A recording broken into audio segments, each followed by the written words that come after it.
The Buffalo Bills offseason brought plenty of movement, and for fans of Bills Nation, it was a mix of frustration, relief, and cautious optimism. One of the more notable departures was wide receiver M. Collins, who chose to sign with the Patriots on a 2-year, $8 million for $100,000 deal. While losing Collins stings a little, it's not as impactful as it might seem at first glance. He primarily served as a depth option behind the top receivers, and the Bills managed to extract significant value from both Collins and Tyrell Shavers over the past season without spending a large chunk of cap space in a league where financial flexibility is crucial. Allocating over $4 million per year to a fourth or fifth receiver wasn't the most strategic move. So while he was certainly a player who could contribute, the team's decision to let him walk aligns with both roster strategy and long-term planning. Collins leveraged a strong year in Buffalo into one of the best contracts of his career, albeit with a division rival, and ultimately, his absence didn't drastically alter the trajectory of the Bills' season. The story is similar with some other departures. Brandon Beane also allowed Amari Cooper to leave in free agency, signing a 1-year $4 million deal with the Raiders before eventually retiring. Cooper's decline in productivity was apparent throughout 2024. And while fans may have hoped for a late career resurgence, it wasn't in the cards. Cornerback Russell Douglas left after not being re-signed, eventually landing a 1-year $1,500,000 deal with Miami, where he had a solid season relative to his contract. His departure did not leave a void for Buffalo, as it provided opportunities for players like Trey White and Max Harrison to step up and demonstrate their abilities. Defensive end Dwayne Smoot returned to Jacksonville on a 1-year $1,500,000 contract, performing his usual rotational role, while tight end Quinton Morris, a restricted free agent, also signed with Jacksonville on a 1-year $1,200,000 deal. He spent time on the practice squad before finishing the season on their active roster, contributing modestly. Defensive tackle Austin Johnson followed a similar path, heading to Jacksonville and seeing significant snaps, but overall, the absence of these players did not leave a major gap for the Bills. Releases of veterans also shaped the offseason. Moving on from Von Miller generated significant cap space, and his 1-year $6 million deal with Washington reflected a player who had started to decline from his peak performance. Miller's sub-package contributions were inconsistent, and the Bills' cap savings justified the decision. Similarly, punter Sam Martin was released and went to Carolina on a 1-year $1,600,000 contract. Having a productive season, though Buffalo's punting situation remained stable with Mitch Wishnowsky stepping in effectively. Looking back, the roster decisions by Beane in terms of who to release or not re-sign largely appear sound, with minimal long-term regret. The real headline of the offseason, however, was the string of contract extensions. Wide receiver Khalil Shakir secured a 4-year $53 million deal, which looks like a solid investment. In contrast, linebacker Terrell Bernard's 4-year $42 million contract raises questions due to his injury history and style of play, particularly in Buffalo's system. While injuries are an unavoidable part of the game and not necessarily a reflection on management, Bernard's overall profile suggests some risk associated with that extension. Defensive end Greg Russo's 4-year $80 million deal, however, demonstrates a strong investment. While opinions vary, Russo's performance, especially after returning from an early season injury, shows a player who can significantly impact games at a cost that is reasonable compared to other top edge rushers in the league at roughly $20 million per season. Russo provides valuable production while leaving room for the team to allocate resources elsewhere.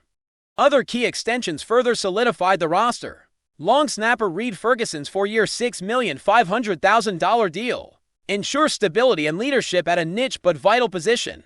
Quarterback Josh Allen secured a 6-year $330 million contract, locking in a franchise cornerstone at a price that doesn't reset the market, giving the Bills a significant advantage. Cornerback Christian Benford's 4-year $76 million deal appears to be an excellent value, reflecting a top-tier cornerback acquired for less than projected. Running back James Cook's 4-year $46 million extension also stands out, particularly as he went on to lead the league in rushing, validating the team's investment. Depth players like Ty Johnson and Reggie Gilliam received deals that maintain flexibility, while safety Damar Hamlin, though injured, remained a solid depth option at a reasonable cost. Outside of the concerns surrounding Bernard, these extensions collectively signal a team building with both present competitiveness and long-term strategy in mind. Trades made by Brandon Beane also played a part in shaping the roster. One notable move was trading Kyrie Lim along with a 6th-round pick to Dallas for a 5th-round pick in 2025 and a 7th-round pick in 2026. While Lim didn't meet expectations as a first-round selection, the trade allowed the Bills to recoup draft capital, using the acquired picks to select players like Jordan Hancock. Though the immediate return may not have been game-changing, it represents a pragmatic approach to maximizing value from a player who did not develop as hoped. This measured perspective on asset management underscores Beane's willingness to make difficult decisions to balance roster construction and future flexibility. Free agency, however, presented more mixed results. Some acquisitions like wide receiver Josh Palmer on a 3-year $29 million contract and Michael Hoy on a 3-year $21 million deal were intended to fill key roles but were marred by injuries and inconsistent performance. Palmer struggled to solidify a consistent role due to setbacks in camp and during the season,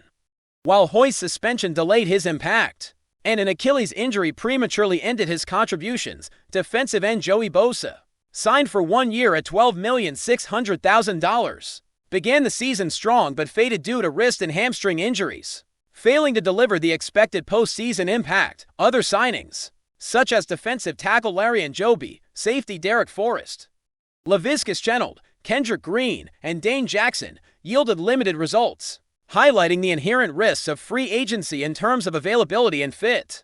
Among the success stories, though, were Trey White and Shaq Thompson. White's return provided stability and high-level play at cornerback, while Thompson, signed for minimal cost, contributed significantly despite concerns over prior injuries.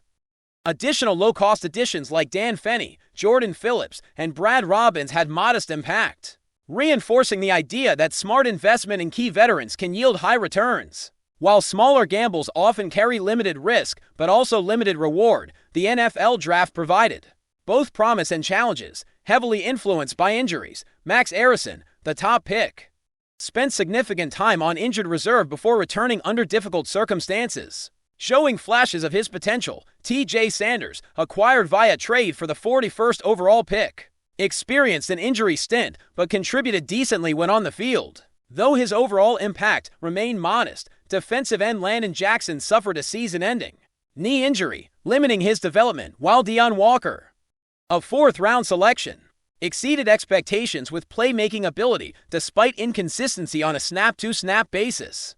5th-rounder Jordan Hancock faced challenges, especially highlighted in matchups like the Jacksonville game, and while he has potential, he needs to find responsibilities to thrive. Jackson Hall, also a 5th-round pick, contributed effectively on special teams and in blocking assignments, while 6th-round cornerback Dorian Strong showed early promise before a neck injury sidelined him.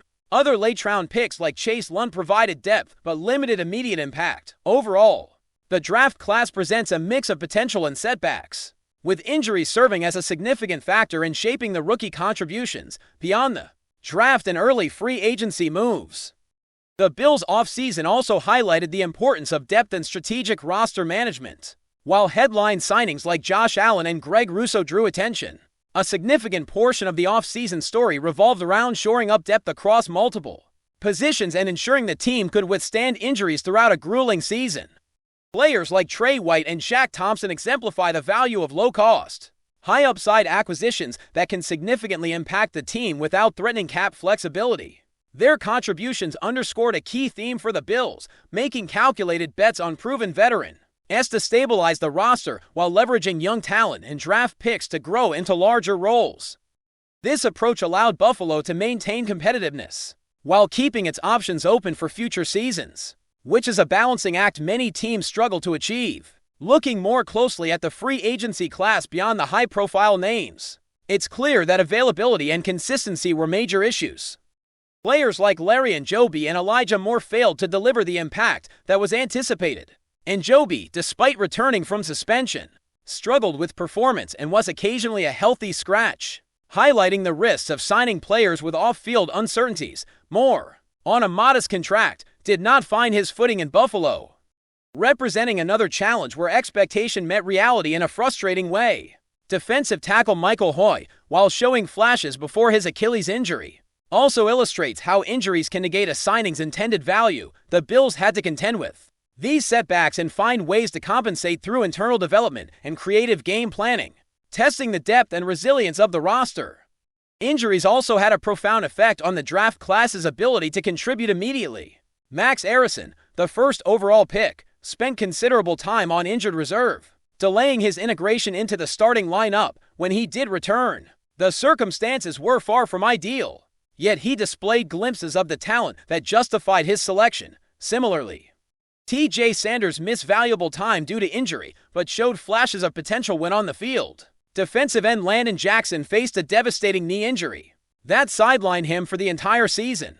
And cornerback Dorian Strong suffered a neck injury early in the year. These setbacks tempered expectations for the rookie class, emphasizing the reality that even high-upside draft picks must overcome health hurdles to contribute consistently at the professional level. The Bills' ability to navigate these challenges speaks to both coaching and the underlying roster design, which prioritize redundancy at key positions to absorb such disruptions. Some rookies, however, managed to exceed expectations. Deion Walker, despite being inconsistent, made several splash plays that highlighted his playmaking ability and athleticism. His performance, while not perfect, demonstrated that the Bills' scouting and development staff could identify talent that can impact games in specific roles. Even if a player is not ready for a full-time starting position immediately, Jordan Hancock and Jackson Haw filled important rotational roles, contributing on special teams and in situational scenarios, helping the team navigate the season despite the absence of several key contributors. These players may not grab headlines, but they form the foundation for long-term growth and provide the coaching staff with options when injuries or matchup considerations require adjustments. The Bills' management approach also emphasized financial prudence. By moving on from veterans like Von Miller and Sam Martin, Buffalo freed significant cap space, allowing them to make strategic extensions for cornerstone players without overcommitting. This balance between financial flexibility and roster competitiveness is a hallmark of a well-structured team. The extensions for players like Josh Allen, Christian Benford, James Cook, and Khalil Shakir reinforced the idea that the Bills were committed to locking in talent for the long term while avoiding the pitfalls of overpaying for depth positions or aging veterans. While some extensions, like Terrell Bernard's, carry more risk, the overall strategy demonstrates a deliberate effort to maintain both present performance and future adaptability. Before we dive back in, make sure to hit that subscribe button and give this video a thumbs up. Your support helps us keep delivering the latest Buffalo Bills updates straight to your screen. And hey, don't hold back. Let us know your thoughts on today's news down in the comments. Whispers around the league grew louder after Jared Goff was overheard addressing the Buffalo Bills in a way few expected, sparking a wave of speculation that refuses to settle. According to people close to the situation, the quarterback's reaction wasn't the standard show of respect or polite caution often heard in post-game corridors. Instead, Goff allegedly leaned into a tone that mixed admiration with a pointed edge, leaving teammates and rivals alike wondering what he truly meant. Those familiar with the exchange suggest Goff spoke about the Bills as a team that forces you to confront your limits, a remark that some interpreted as praise for their physicality and relentless pressure. Others, however, read between the lines and sensed a challenge, almost an invitation for a future reckoning. The surprise wasn't just in the words themselves, but in the delivery. Goff, known publicly for a measured and diplomatic approach, reportedly sounded unusually candid. The rumor mill has since taken over. Some insiders believe the comments reflect a quarterback who feels his offense is closer than many assume, quietly confident that lessons learned against a formidable opponent could fuel a late surge. Another camp argues the reaction hints at frustration, a subtle acknowledgement that Buffalo exposes flaws teams prefer to keep hidden. That duality has only added to the intrigue, as analysts debate whether Goff was sending a message inward to his locker room or outward to the rest of the conference. What makes the situation more compelling is how quickly the story spread without any official clarification. No transcript, no formal statement, just second-hand accounts that have taken on a life of their own. In a league where every word is parsed, silence can be as loud as a headline. For now, Goff's unexpected reaction sits in that gray area between respect and rivalry. A rumor that continues to grow with each retelling and leaves fans waiting to see if actions will eventually speak louder than speculation. That's a wrap for now. If you enjoyed the video and want to stay on top of all things Buffalo Bills, make sure to subscribe and hit that like button. We'd love to hear what you think in the comments. See you in the next update.